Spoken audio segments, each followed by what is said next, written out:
చిన్నప్పటి నుంచి పాటలు పాటలు పాడేది నేను. పాటలు పాడేది నేర్చుకున్నారా చిన్నప్పుడు?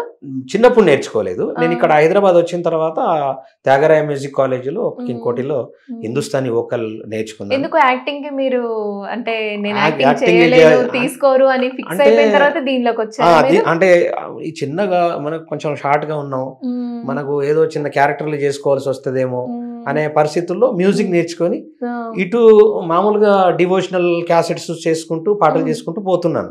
ఆ టైంలో నాకు సినిమా అవకాశాలు వచ్చినాయి.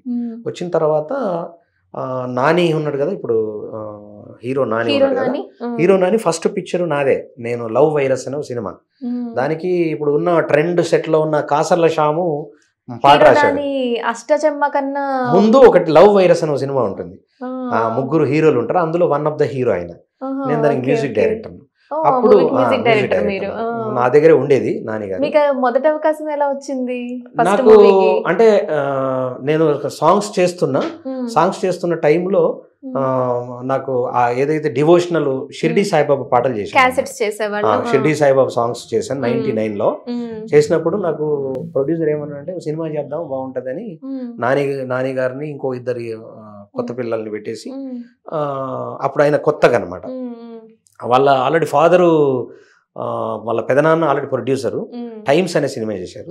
ఇక నా దగ్గర వచ్చి అన్న నేను యాక్టింగ్ చేయాలనుకుంటున్నా అది అని చెప్పేసి వచ్చేదనమాట. లవ్ వైరస్, దానికి కాసర్ల శ్యామ్ అని ఉన్నాడు, ఐడియా ఉందా? రాములో ఇప్పుడున్న ట్రెండ్ సాంగ్స్ అన్ని ఆయన్నే రాసింది కాసర్ల శ్యామ్. ఆయన ఒక పాట రాశాడు, అద్భుతమైన పాట. దాని మీద ఆల్రెడీ షూటింగ్ కూడా జరిగింది అనమాట. సినిమా ఆగిపోయింది. అది కాచిగూడ కన్నెపిల్ల మస్తుగుందిరో అనే మంచి బాగుంటుంది, అది లైన్ వినిపిస్తాను. దానికి ఆయన ఆల్రెడీ షూటింగ్ కూడా జరిగింది. ప్రేమ గారు నృత్య దర్శకురాలు, పాపం ఆయన ఆల్రెడీ అది సినిమా రాకపోయేసరికి నానిగారు రేడియో జాకీగా తర్వాత అసిస్టెంట్ గా చేసి ఆ సినిమా రిలీజ్ అవ్వలేదు. లవ్ వైరస్ అని రిలీజ్ కాలేదు. చాలా అసలు అప్పుడు రిలీజ్ అయి ఉంటే నాకు మంచి పేరు వచ్చేది అది, ఎందుకంటే అంత బాగుంటది సాంగ్. అప్పుడు ఒక ట్రెండ్ సెట్ వచ్చేది అనమాట. ఎట్లా ఉంటుంది అంటే, కాచిగూడ కన్నె పిల్ల మస్తుగుందిరో జబర్దస్తుగుందిరో, బైకు నీకు ఉంటే ట్రాక్ వెయ్యమందిరో, ట్రయ్యే చెయ్యమందిరో, ఖతర్నాకుగున్న పోరి కాకినాడ సిన్నది, కుకట్పల్లి సెంటర్లా కూసుంటరమ్మన్నది, కూత నేర్చిన పోరి కూల్ డ్రింక్స్ దాగిన, హౌసింగ్ బోర్డు రమ్మని నన్ను అవులగాన్ని చేసేనా, శ్రీకాకుళం శిలక దాని అడ్రస్ ఏమి ఎరక, ఎన్నడు నొక దొరక నేను యాడిక నీవురక, శ్రీకాకుళం శిలక దాని అడ్రస్ ఏమి ఎరక, ఎన్నడు నాకు దొరక నేను యాడిక నీవురక. ఆ ఏరియాస్ అన్ని అప్పుడు అసలు ఒక సెన్సేషనల్ క్రియేట్ అయ్యేది. పాట షూటింగ్ అయింది, సగం సినిమా అయిపోయిన తర్వాత ఆ సినిమా రాలేదు. ఆ తర్వాత ఆయనకు చాలా రోజులకు అష్టాచమ్మ రావడము, దాని తర్వాత ఆయన మంచి స్టార్ హీరో కావడము. తర్వాత మన విక్రమ్ గారు కూడా నాతోనే ఉండేది. విక్రమ్ గారు కూడా నేను ఇద్దరం మంచి ఫ్రెండ్స్ ఉండేవి.